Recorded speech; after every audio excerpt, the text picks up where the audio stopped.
Eu convido a amada igreja que abra a palavra aí em Provérbios. Provérbios, capítulo 1. Provérbios, capítulo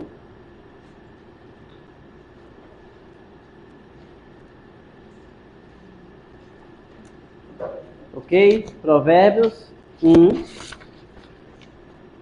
A palavra diz assim: Provérbios de Salomão, filho de Davi, o rei de Israel, para aprender a sabedoria e o ensino, para entender as palavras de inteligência, para obter o ensino do bom proceder, a justiça, o juízo e a equidade, para dar aos simples prudência e aos jovens conhecimento e bom siso.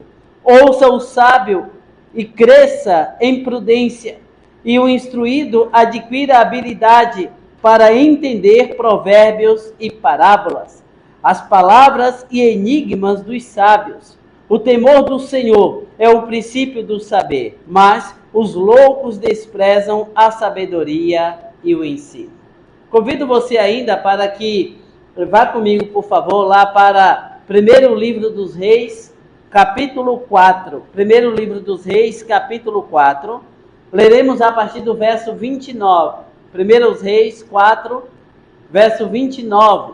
Irmã Bárbara está projetando aqui. Se de repente você quiser acompanhar aqui, fique à vontade. Que diz assim: Deu também Deus a Salomão sabedoria, grandíssimo entendimento e larga inteligência, como a areia que está na praia do mar. Era a sabedoria de Salomão maior do que a de todos os do Oriente e de que toda a sabedoria dos egípcios.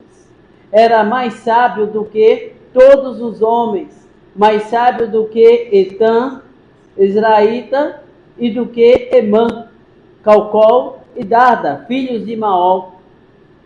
E correu a sua fama por todas as nações em redor. Compôs 3.000 provérbios, e foram os seus cânticos 1.005. Discorreu sobre todas as plantas, desde o cedro que está no Líbano, até ao isopo que brota do muro. Também falou dos animais e das aves, dos répteis e dos peixes. De todos os povos que vinha gente a ouvir a sabedoria de Salomão, e também enviados de todos os reis da terra que tinham ouvido da sua sabedoria. Deus, tua palavra sempre vem ao nosso encontro, e é por meio dela que o teu povo deve ser instruído nesse momento. Portanto, use o teu servo à frente como instrumento nas tuas mãos. Te rendemos graças em nome de Jesus. Amém. Você considera-se uma pessoa prolixa? Me permita, ainda que de forma simples, ilustrar o que seria uma pessoa prolixa. Imaginemos que alguém precisa ir daqui para Florinha. Então, em tese, só é pegar aqui a vicinal, depois pegar no sentido Londrina, e daqui a pouco, 5 minutinhos, já está em Florinha. Mas para que facilitar se você pode complicar? Então, o indivíduo pega aqui sentido Cruzália, vai, pega Raposo Tavares e depois finalmente vai sentido Londrina. Isso, ainda que de grosso modo, seria o indivíduo prolixo. Ora, meus queridos, meus amados, no século V antes de Cristo, um filósofo por nome Tiglat-Pileser, ele cunhou a seguinte frase: os rios cumprem seu objetivo porque aprenderam a contornar os obstáculos. Ora, meus queridos, meus amados, quando nós falamos a respeito de provérbios, nós podemos dizer que um provérbio é um dito breve em lugar de muitas palavras. Então, ao invés de falar bastante coisas, então, por meio de poucas palavras, um provérbio consegue resumir uma linha de pensamento. Quando nós pensamos a respeito de provérbios, A ideia de Provérbios é ser como. Provérbios é, portanto, um livro de comparação.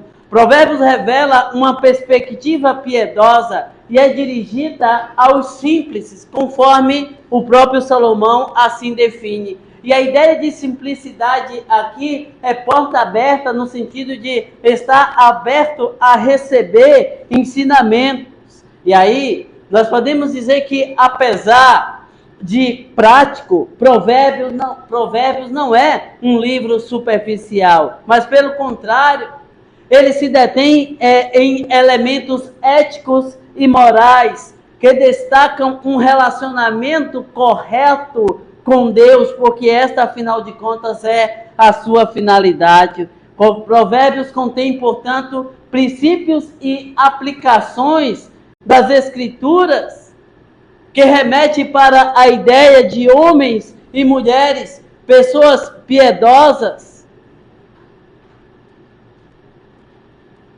que desejam ardentemente viver uma vida de piedade perante o Senhor. Será que não seria interessante desligar aí os aparelhos para não queimar?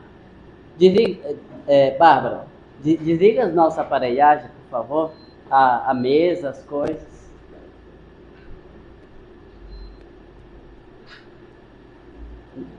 Melhor nós precavermos. Pode desligar, por favor. Muito bem, queridos. Desculpa, é que está tendo uma queda de energia, está estourando um negócio ali.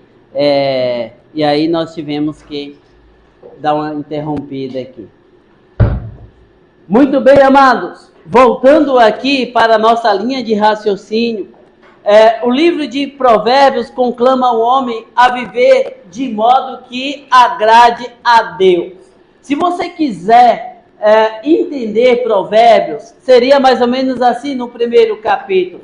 Do verso 1 ao 7, Provérbios vai apresentar o prólogo. O verso 1 é o título. Do verso 2 ao 6, o livro vai falar a respeito, esses versículos falarão a respeito do propósito do livro, sendo que o verso 7 será o tema central que estará presente em todo o livro de Provérbios.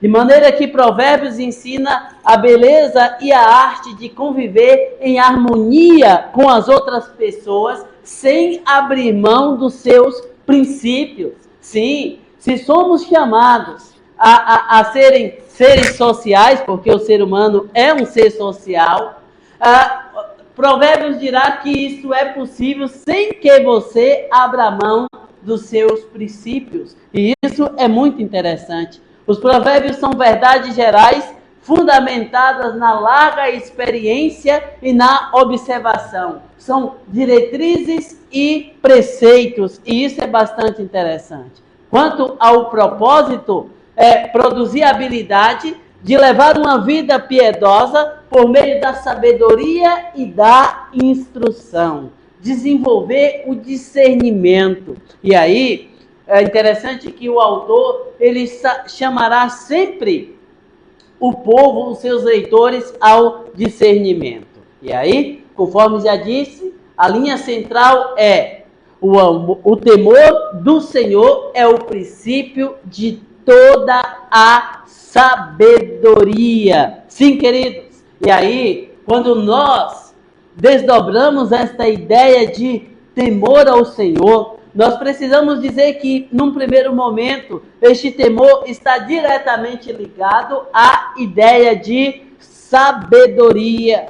E aí, sabedoria equivale aqui a desenvolver habilidades por meio das nossas escolhas. Sim, a nossa vida é pautada por escolhas. As nossas escolhas nos definirão. É interessante que o apóstolo Paulo vai nesta mesma linha e diz assim: não erreis, Deus não se deixa escarnecer, porquanto tudo aquilo que o homem semear, isto também ceifará, conforme em Gálatas 6, 7. Isso é bem interessante, porque a palavra, de uma forma muito clara, ela nos dirá o seguinte: as tuas escolhas têm consequências. Você não pode fazer escolhas ruins, escolhas erradas, e achar que o resultado será bom. Por isso você precisa pesar muito bem as suas escolhas.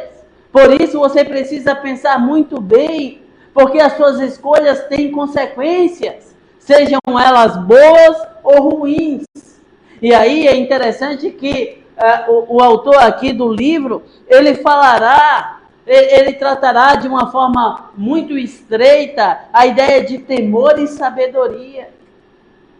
E aquele que é movido pelo temor é instrumentalizado por Deus em sabedoria, e exatamente por isso estará apto a fazer boas escolhas e colherá também, consequentemente, os seus frutos. Sim, meus queridos, nós precisamos saber fazer as nossas escolhas.